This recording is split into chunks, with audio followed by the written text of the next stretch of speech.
चुनावी घमासान तेज।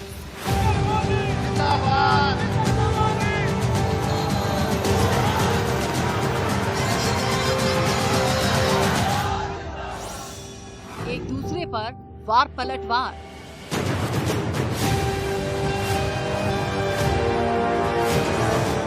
वोटरों को लुभाने के लिए जोर आजमाइश।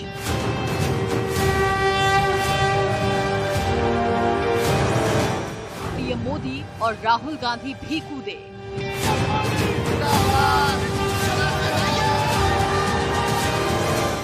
क्या एनडीए को जिता पाएंगे पीएम?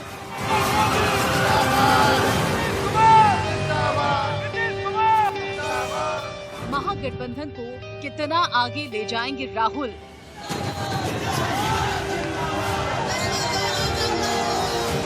तेजस्वी आएंगे या फिर होगी नीतीश की ताजपोशी?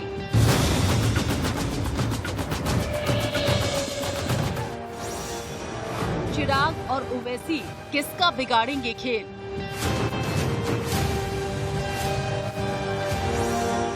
क्या कहती है बिहार की जनता? बिजनेस का बहुत स्थिति खराब है। नेता लोग कहता है जो आएगा तो कहेगा कि ठीक है हो जाएगा, नहीं फिर जाने के बाद फिर नहीं आते हैं। बिहार के चुनाव की महा कवरेज। सरकारें तो कहती हैं कि महिलाओं के लिए बहुत कुछ कर रहे हैं। ना रोड बा, ना बाथरूम बा, ना कोनो रोजगार बा। पहले तो सड़क नहीं है ये गांव में, शहर में जाने के लिए नली नहीं है। 1000 किलोमीटर की ग्राउंड रिपोर्ट। स्वागत है आपका किस्सा कुर्सी में। मैं हूं आपके साथ राकेश टंडन। बिहार विधानसभा के पहले चरण के चुनाव के लिए प्रचार का शोर सोमवार की शाम यानी आज थम जाएगा। 28 अक्टूबर को इस चरण में 16 जिलों की 71 सीटों के लिए मतदान होना है। इसको लेकर सभी दलों के स्टार प्रचारक और प्रत्याशी जीत सुनिश्चित करने के लिए जी जान से जुटे हुए हैं। पहले चरण में राज्य सरकार के 8 मंत्रियों समेत कई दिग्गज मैदान में है, जिनके भाग्य का फैसला 28 को कैद हो जाएगा। वहीं चुनाव है तो आरोप प्रत्यारोप का दौर भी चल रहा है। चिराग पासवान नीतीश पर भ्रष्टाचार के आरोप लगाए हैं और कहा है कि एलजेपी की सरकार आई तो नीतीश जेल जाएंगे। वहीं नीतीश कुमार भी मंच पर लोगों के बीच फड़कते हुए दिखाई दे रहे हैं। अब देखना होगा कि बिहार चुनाव में जनता किसे चुनती है, नीतीश, तेजस्वी को या फिर कोई और बिहार का किंग मेकर साबित होता है। आज रैलियों का रेला होगा। जी हां, आखिरी दिन का प्रचार है। आज रैलियों का रेला है। जी हां, सभी पार्टियां अपने स्टार प्रचारकों को आज बिहार में उतार रही है। 28 तारीख को पहले चरण का चुनाव है। उससे पहले आज शाम 5 बजे पहले फेज के चुनाव के लिए प्रचार रुक जाएगा। आज नड्डा की 2 रैलियां हैं, नीतीश की 3 और तेजस्वी बैक टू बैक 5 रैलीज आज कर रहे हैं। शाम 6 बजे प्रचार रुक जाएगा। 28 तारीख को वोटिंग होगी पहले चरण की और उससे पहले आज 6 बजे जो प्रचार है वो रुक जाएगा। कुल 71 सीटों पर पहले चरण की वोट्स है, जो कि बिहार वोट करेगा पहले वोट पर।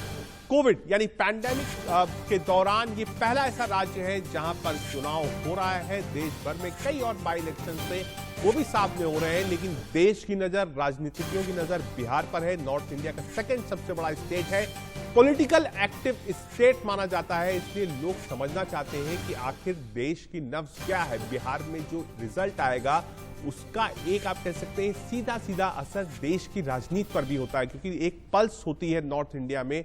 बिहार के लोग देश भर पे हैं, बिहार कैसे सोचती है, क्या कोविड पर केंद्र सरकार ने काम किया है, क्या माइग्रेंट इशू पर नीतीश कुमार काम कर रहे थे, क्या 15 सालों में नीतीश ने काम किया है, इन सब चीजों को लेकर वोट होगा।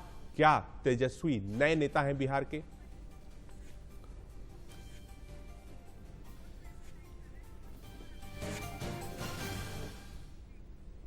सीधे आपको ग्राउंड पर लेकर चलते हैं। शुभ्रा जुड़ी है दरभंगा से और राकेश कुमार सिंह जुड़े हैं अरवल से।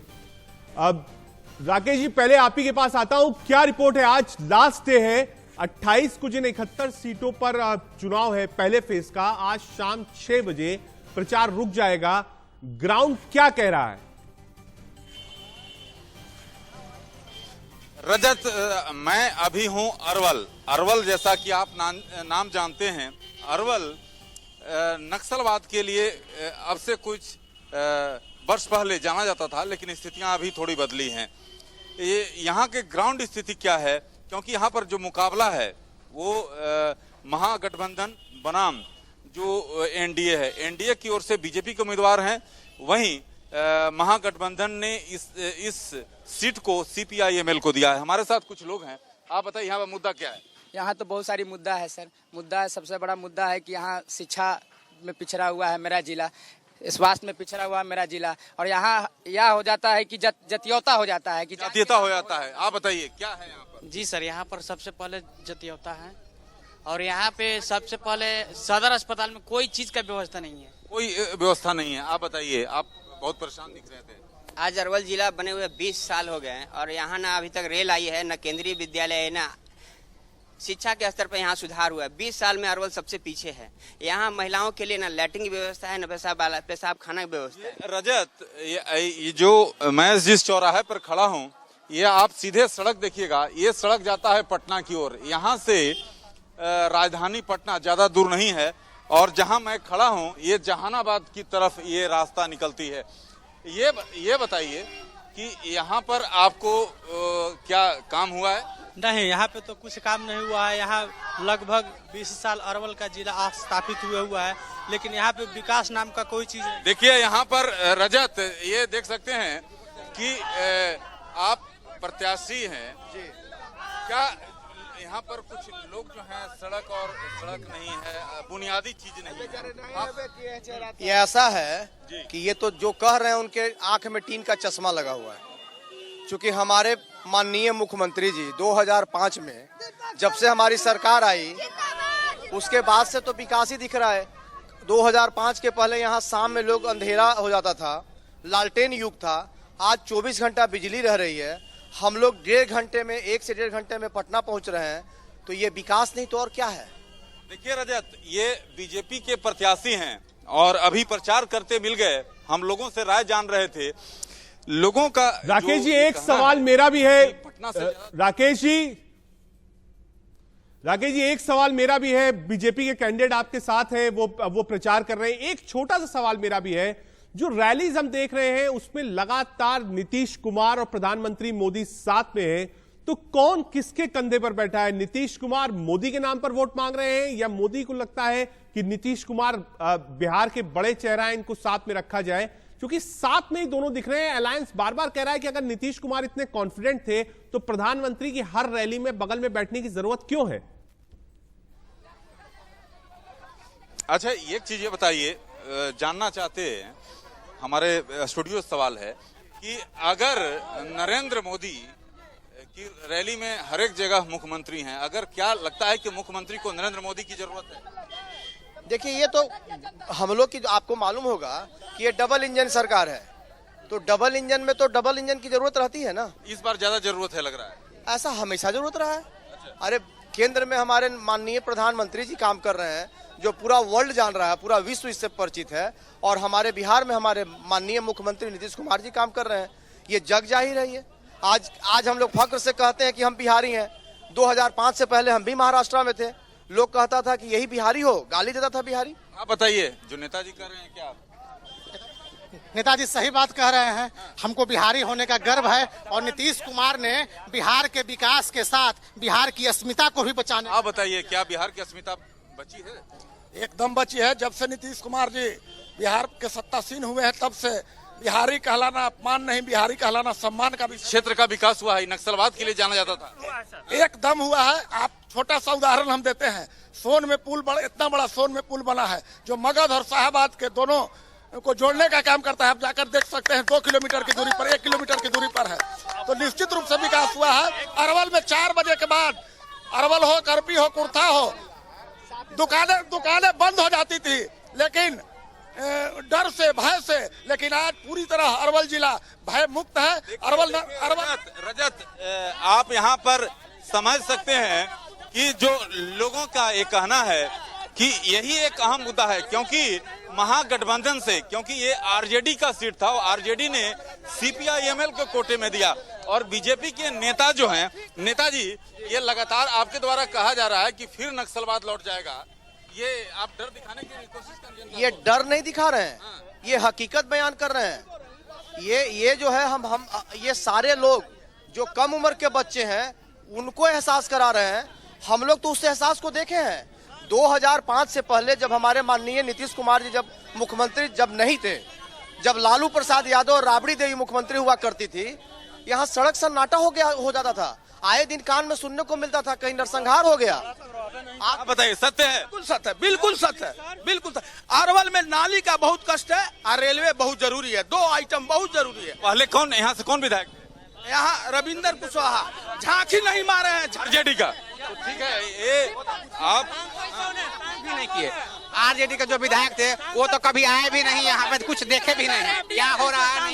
हाँ। चंद्रवंशी सांसद है जो कि यहाँ पे अभी तक कोरोना काल में एक बार झांकी मारने नहीं आए कि जनता क्या हुआ है क्या नहीं हुआ है। सिर्फ यहाँ दिखावा रहता है। सिर्फ बीजेपी के 8 साल बच्चों को जुलूस में घुमा रहे हैं, देख लीजिए इनको। बीजेपी का 8 साल का सरकार रहा सर, न यहाँ पे रोजगार मिला न कुछ मिला। सिर्फ यहाँ क्या कुछ नहीं मिला।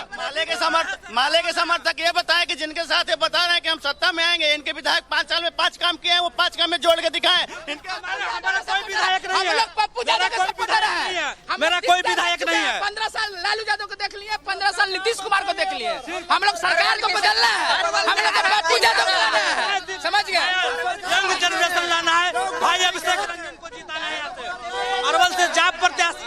पहले हमारे बिहार में सड़क और बिजली की कमी थी, और कोई भी उद्योग लगाने से पहले आपको 2 चीज के संसाधन होना जरूरी है। अगर उद्योग आएगा तो उसके लिए पहले उद्योग चलाने के लिए बिजली की व्यवस्था चाहिए, और दूसरी बात उसकी कच्चा माल ढुलाई के लिए सड़क सुविधा बढ़िया चाहिए। और ये दोनों चीज कंप्लीट हो गया है, और विकास बिहार में चहुमुखी विकास होगा और उद्योग लगेगा।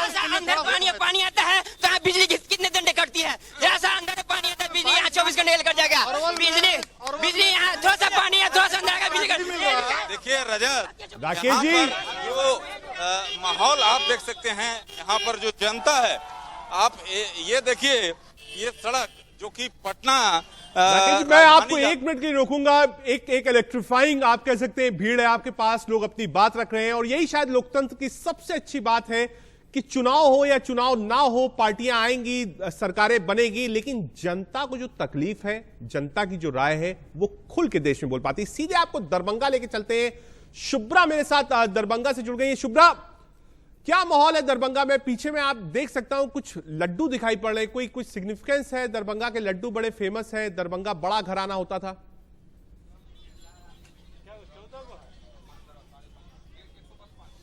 देखिए रजत, मैं मिथिला पहुंच गई हूं। मिथिला की जमीन है, दरभंगा पे में मैं मौजूद हूं, और यहां पर कांटे की टक्कर दरभंगा विधानसभा में बताई जा रही है। बीजेपी का गढ़ है, 2005 से ही यहां पर बीजेपी के विधायक जीतते रहे हैं, और पूरे दरभंगा की अगर हम बात करूं, 4 सीटें यहां पर आरजेडी के खाते में हैं, 4 जेडीयू के खाते में हैं, 2 बीजेपी के खाते में हैं। तो इस तरीके से दरभंगा की जो जनता है उसको विकास का इंतजार है, और इसके साथ ही जो सियासत है वो भी बराबरी कहीं ना कहीं कांटे की टक्कर बीच बीच में होती है। और लेकिन बीजेपी के गढ़ के तौर पर चूंकि इस दरभंगा विधानसभा सीट को जाना जाता है, इसलिए समझना बहुत दिलचस्प होगा कि यहाँ पर लोग आखिर क्या सोच रहे हैं। एक बार मैं आपको दिखा देती हूँ कि जहां पर मैं खड़ी हूँ, हम अभी ललित मिश्रा नारायण यूनिवर्सिटी के गेट के पास से होते हुए यहाँ पहुंचे हैं। बहुत मशहूर यूनिवर्सिटी है, अभी वहाँ पर पढ़ाई नहीं हो रही है, छुट्टी चल रही है, स्टूडेंट्स नहीं थे।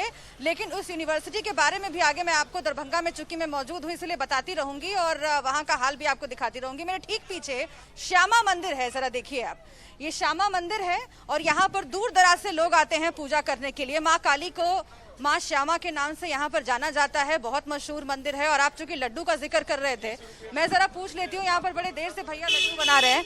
भैया, ये यहाँ का मशहूर लड्डू है? हाँ, ये श्यामा भोग है, श्यामा भोग है, महाभोग। श्यामा भोग है? हाँ, श्यामा भोग। कैसे बनाते हैं इसको? घी में छाना जाता है, बड़ा बूंदी बना। किस चीज से बनता है ये? आपको बेसन का बनता है, घी का बनता है, शुद्ध घी का बनता है। कैसे, मतलब घी में बेसन को मिला करके और क्या क्या डालते हैं? बेसन को मिला के इसको घी में छाना जाता है, छान के उसके बाद आपको चीनी का चाशनी बनाया जाता है, उसके बाद उसमें डाला जाता है, और फिर उसको तैयार करके ड्राई फ्रूट, काजू, किशमिश डाला जाता है। ठीक है, ये सब डाल के तैयार किया जाता है। अच्छा, तो दूर दूर से जो लोग श्रद्धालु यहाँ पर आते हैं वो खास तौर से श्यामा भोग जरूर लेकर? हाँ, इस मंदिर का ये श्यामा भोग बहुत फेमस है, बहुत फेमस है। कहाँ से आते हैं? काफी दूर दराज से आते हैं? दूर से आते हैं, बनारस से भी आते हैं, लखनऊ से भी आते हैं, मधुबनी से भी आते हैं, मुजफ्फरपुर से आते हैं, उसके बाद पटना से भी आते हैं, फिर आपका पश्चिम बंगाल से भी आते हैं, कलकत्ता से भी आते हैं, बहुत दूर दूर से आते हैं। क्या महत्व है, आप लोग जानते तो होंगे, क्या महत्व है इस मंदिर का चचा? यहाँ पर आप मौजूद हैं, ये श्यामा मंदिर का क्या महत्व है? ये तो माँ की महिमा है। माँ का जो मंदिर है नव दुर्गा इसमें समर्पित है। रामेश्वर महाराज के द्वारा यह स्थापित किया हुआ है। बहुत प्रसिद्ध जगह है पूरे उत्तर बिहार का, पूरे बिहार का और मिला जुला के पूरे हिंदुस्तान का कहिए, बहुत प्रसिद्ध जगह है। प्रसिद्ध जगह है, इसीलिए घूमते टहलते हम भी चले आए हैं इलेक्शन के कवरेज में निकल करके। लेकिन प्रसिद्ध जगह तो है, लेकिन इस प्रसिद्ध जगह के लिए सरकार ने क्या किया है? 2005 से ही बीजेपी के यहाँ पर विधायक जीतते रहे हैं, गढ़ है बीजेपी का। अच्छा, क्या क्या काम हुआ है यहाँ? यहाँ पर तो काम सही हुआ है, जो हुआ है सो रोड हुआ है, बिजली हुआ है, हाँ, और लोगों का सुविधा हुआ है, सब तरह से रिलैक्सेबल है सब। अच्छा, अब तो एम्स वगैरह का की घोषणा हो गई है, एयरपोर्ट शुरू हो गया। आपका स्वागत है मिथिलांचल की धरती पर। और यहाँ तो इससे श्यामा माई मंदिर जो है सो हमारे पूरे विश्व में जो है सो प्रसिद्ध है। और यहाँ बहुत दूर दूर से भक्तजन जो है सो यहाँ जो है सो आते हैं और अपनी मनोकामना जो भी इच्छा रहती है। तो मनोकामना आप लोगों का पूरा किया सरकार ने? मनोकामना सरकार बिल्कुल जो है सो सही ढंग से काम कर रही है और वो आपको भी पता चल गया होगा, ऐसा नहीं है। कैसे पता चल गया? शुभ्रा, एक ब्रेक के लिए यही पे रोक रहे हैं, वक्त हो चला है एक छोटे से ब्रेक पर जाना इस वक्त है। और राकेश जी भी हमारे साथ जुड़े रहेंगे अरवल से, वहां पे भी जानेंगे कि आखिर वहां माहौल क्या है। अभी बीजेपी के प्रत्याशी थे, कई और प्रत्याशी उनके साथ होंगे। शुभ्रा, नीतीश कुमार के सीएम नीतीश पर हमलावर हुए हैं चिराग पासवान। चिराग ने नीतीश पर लगाए भ्रष्टाचार के आरोप, सुशासन बाबू पर लगाया भ्रष्टाचार का आरोप। एलजेपी सरकार आई तो जेल में होंगे नीतीश कुमार, ये कहना है चिराग पासवान का। भी कुछ दिन पहले हमने देखा था कि कैसे सभी दल के नेता एक साथ थे जब श्राद्ध था शरद का, उसके बाद सभी लोग साथ में आए थे। लेकिन आज जो मर्यादा है भाषा की, वो भाषा कहीं ना कहीं आप कह सकते हैं बिगड़ रही है। एक बड़ा पॉलिटिकल आप कह सकते हैं वार किया है चिराग पासवान ने। अभी कुछ दिन पहले हमने देखा था कि कैसे सब लोग साथ थे, पैर छू रहे थे, लेकिन आज राजनीति के चलते जो भाषा की मर्यादा है कहीं वो भी तार तार हुई है। एलजेपी की सरकार आई तो जेल में होंगे नीतीश कुमार, ये कहना है चिराग पासवान का। चिराग जो भी कैंपेन कर रहे हैं, ना वो आरजेडी के खिलाफ कर रहे हैं, ना वो कुशवाहा के खिलाफ कर रहे हैं। चिराग का जो भी कैंपेन है वो कैंपेन सिर्फ और अगर वो दोषी होंगे तो मैंने तो बोला जांच करवा के जेल भेजेंगे। और कैसे संभव है कि इतना बड़ा घोटाला हो रहा है, इतना बड़ा भ्रष्टाचार हो रहा है, बिहार के हर एक आदमी को पता है। किसी भी आदमी से पूछ लीजिए, इनके अपने मंत्रियों से पूछ लीजिए। जब सबको पता है और मुख्यमंत्री को नहीं पता हो, संभव ही नहीं है। मुख्यमंत्री भी उसमें लिप्त है और इसमें कोई अगर नहीं है तो जांच में साफ हो जाएगा कि नहीं है।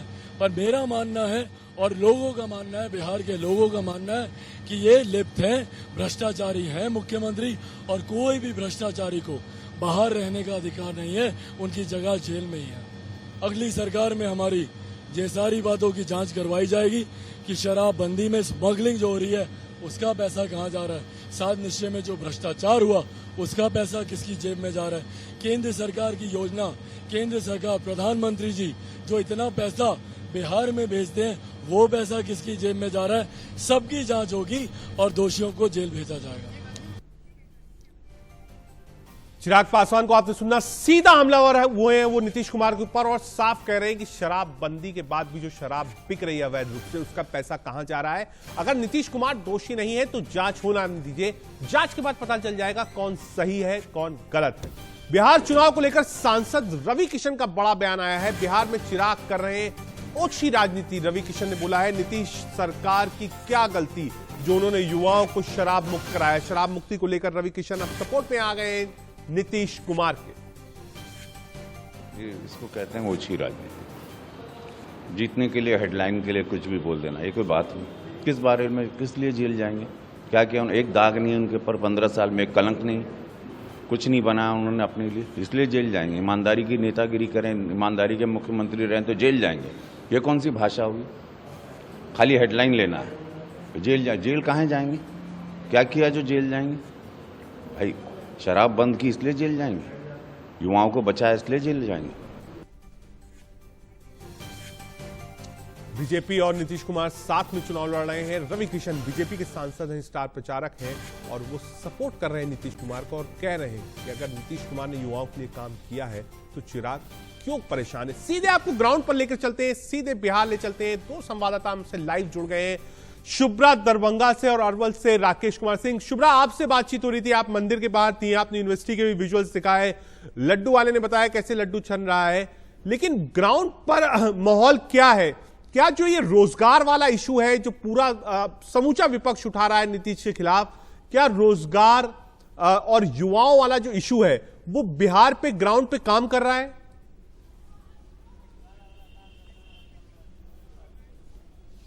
बिल्कुल रजत, मैं ये जरूर समझने की कोशिश करूंगी। और आप बता रहे हैं ब्रेक से पहले जो हमारी बातचीत यहाँ पर लोगों से हो रही थी, उस दौरान एक महिला से भी बात हो रही थी हमारी, वो भावुक हो गई बात करते करते। और उन्होंने कहा कि इस मंदिर में आने के बाद सभी मनोकामना पूरी हो जाती हैं और कई बार उनके साथ कुछ हादसे हुए, ये मंदिर में आई और उसके बाद उनकी जो मनोकामना है उसे माँ ने सुन लिया।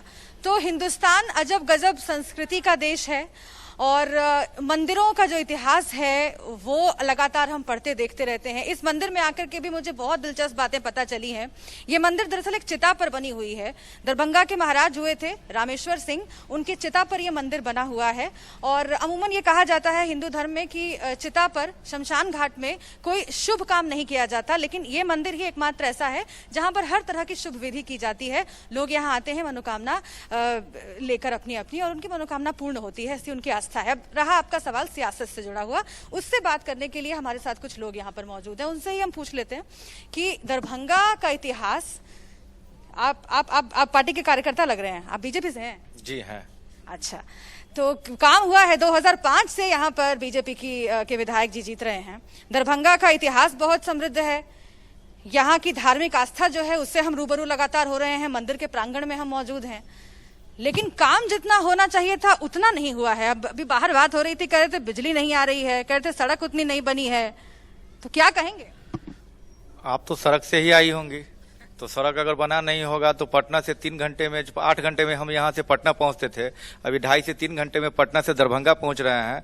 और अटल जी और मोदी जी की देन की वजह से सहरसा सुपौल भी 2.5-3 घंटे हो गया, सब काम बन गया। सड़क हाँ पूरा बना हुआ है, जनरल सड़क बन गया। हाँ सड़क बन गया, बन गया सब सड़क, सारा सड़क बन। आप लोग बीजेपी के कार्यकर्ता हैं, सब एक ही पार्टी के कार्यकर्ता यहाँ पर मौजूद हैं, इधर आइए। हो गया सब काम वाम? जी हो गया। हाँ हो गया, सब काम हो गया। रोजगार मिला है? रोजगार नहीं मिला। नहीं। आप कहाँ पढ़ते हैं? यूनिवर्सिटी में? नहीं। अच्छा, 12th में। तो इतने दिन में काम हुआ है, यहाँ पर विकास हुआ है? विकास तो हुआ, जो दिख रहा वो हुआ। किस तरह का काम हुआ है चाचा, आप क्या करते हैं? हम वैसे बेरोजगार हैं। बेरोजगार हैं, तो काम वाम हुआ है यहाँ पर पिछले कुछ साल? पूरे भारतवर्ष में जैसे बिहार का सवाल है, बिहार में तो बहुत कुछ हुआ है। हाँ बिल्कुल हुआ है। यहाँ पर किस तरह के आप लोगों को सुविधा मिलती है? बिजली वगैरह, पानी आ रहा है? बिल्कुल, बिजली, पानी, राशन पानी, दुनिया तमाम हर तरह। देखिए, तो यहाँ पर लोग कह रहे हैं कि तमाम चीजों की सुविधा पहले से मिली। अच्छा, और लोगों से हम समझते हैं, क्योंकि देखिए एक जब लोगों से बात आपको रोकूंगा। वहां तो जो लोग हैं वो साफ कह रहे हैं बिल्कुल काम हुआ है, सब लोग नीतीश कुमार के पक्ष में है, लेकिन कुछ कार्यकर्ता भी है। सीधे अरवल चलते हैं जहां से राकेश कुमार सिंह जुड़ गए। राकेश, कुछ देर पहले आप बीजेपी कैंडिडेट से बात कर रहे थे, वो बता रहे थे कि सारा काम हो रहा है, नीतीश कुमार की तारीफ कर रहे थे, नरेंद्र मोदी की तारीफ कर रहे थे। अगर इतना क्लियर चुनाव होता तो शायद बीजेपी डंके की चोट पे कहती कि हम ये चुनाव जीत रहे हैं, नीतीश कुमार को आगे नहीं करना पड़ता, नीतीश को प्रधानमंत्री मोदी का साथ नहीं होता। कुछ गड़बड़ है क्या एनडीए के साथ वहां पर? देखिए, जहां तक ग्राउंड जीरो की बात है रजत, तो जो गठबंधन में अगर बात करें जेडीयू और बीजेपी में, औरंगाबाद में मैं था, नालंदा में मैंने देखा, बेगूसराय में भी कमोवेश यही स्थिति थी, अब अरवल में पहुंचा हूं। रजत, यहां पर भी जो सहयोग मिलना चाहिए पार्टियों का जो एनडीए में है, वो यहां पर बीजेपी को जेडीयू का नहीं मिलता दिख रहा है। हमारे साथ कुछ लोग हैं, ये बताइए क्या यहां पर काम हुआ है? कुछ नहीं, यहाँ पे काम हुआ है। क्यों तो बोल रहे हैं नीतीश जी सुशासन बाबू हैं? जी हाँ, नीतीश जी बाबू कहते हैं कि हम सुशासन बाबू हैं, लेकिन सुशासन कह रहे हैं, अपने आप को कहला रहे हैं, लेकिन विकास नाम का यहाँ कोई चीज नहीं है। शराबबंदी तो भाई हुई है ना। शराबबंदी उन्होंने अपने आप तो कह दिए हैं, लेकिन शराबबंदी की जहाँ तक बंद करना चाहिए वो तो बंद है नहीं। लोग तो इस रोड पर पीते हुए नजर दिखाई देते। आप बताइए, काम हुआ है? हम कुछ बता ही नहीं सकता। अच्छा, ये बीजेपी कार्यकर्ता नहीं बचा पाएंगे। आप बताइए, काम हुआ? नहीं सर। राकेश जी, क्योंकि आप युवा के साथ हैं, एक सवाल मेरा भी है आपसे।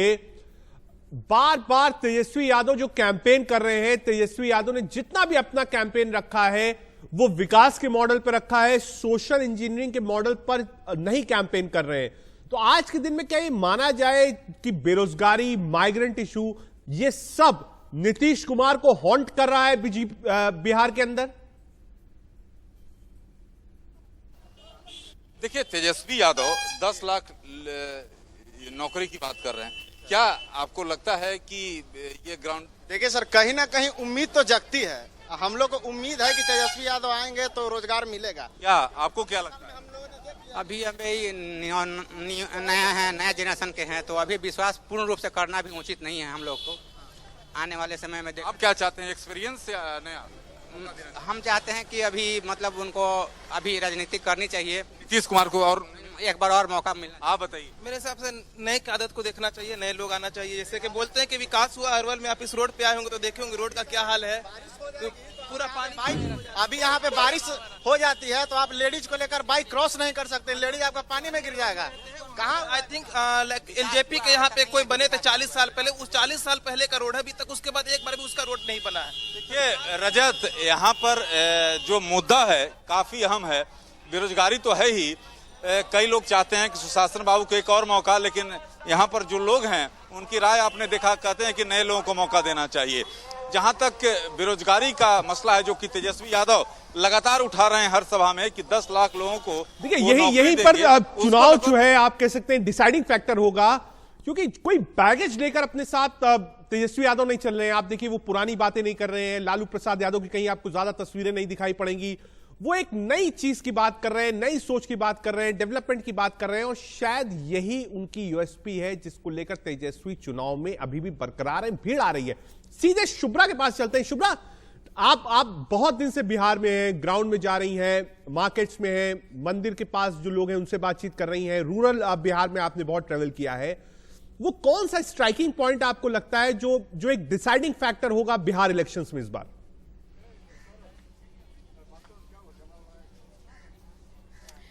देखिए, स्ट्राइकिंग फैक्टर्स बहुत हैं, लेकिन खासतौर से जो स्वास्थ्य का मसला है रजत, और प्रवासी मजदूरों का मसला है, उससे लोगों को कहीं ना कहीं एक ठेस लगी है दिल में। उम्मीद टूटना जिसको कहते हैं, हम देख रहे हैं जहां पर भी जा रहे हैं प्रवासी मजदूर जो लौटे हुए हैं अलग अलग इलाकों से, वो और उनके परिवार जो कह रहे हैं उनको हमें नहीं भूलना चाहिए। वो लगातार ये कह रहे हैं जिस तरह का व्यवस्था होनी चाहिए थी सरकार की ओर से, नीतीश कुमार के बयानों से कहीं ना कहीं वो आहत हैं। हालांकि देखिए, मैं फिर से कह रही हूं कि ये तमाम जो फैक्टर्स है वो वोट में कितने कन्वर्ट होंगे उसके लिए हमें इंतजार करना पड़ेगा। लेकिन दूसरा जो फैक्टर है वो मैंने स्वास्थ्य का बताया, इसलिए क्योंकि कोरोना के दौर से हम गुजर रहे हैं, अभी भी ये दौर गुजरा नहीं है, और ऐसे में जो अस्पतालों की स्थिति है, जो स्वास्थ्य को लेकर कोविड बड़ा। शुभ्रा, एक सवाल आपसे और पूछना चाहूंगा, क्योंकि आप दोनों लोग हैं, ये ओपन सवाल है दोनों के लिए, राकेश जी आपके लिए भी, शुभ्रा आपके लिए भी। क्या कोई वेव है, क्या कोई अंडर करंट है बिहार चुनाव में इस बार? क्या मोदी मैजिक काम कर रहा है? क्या सुशासन बाबू कि जो इमेज पिछले चुनाव में थी, क्योंकि वो लग नहीं रहा है कि इस बार है, अब की बार मामला गड़बड़ लग रहा है, क्योंकि हम लोग जो देख पा रहे हैं, सुन पा रहे हैं, मेरी बात हो रही है, अब की वो ग्लैमर नीतीश कुमार का ग्राउंड पे नहीं दिख रहा है। आपको क्या लगता है, मोदी वेव है? क्या किसी एक दल के लिए अंडर करंट है बिहार में? शुभ्रा, पहले आप बताइए।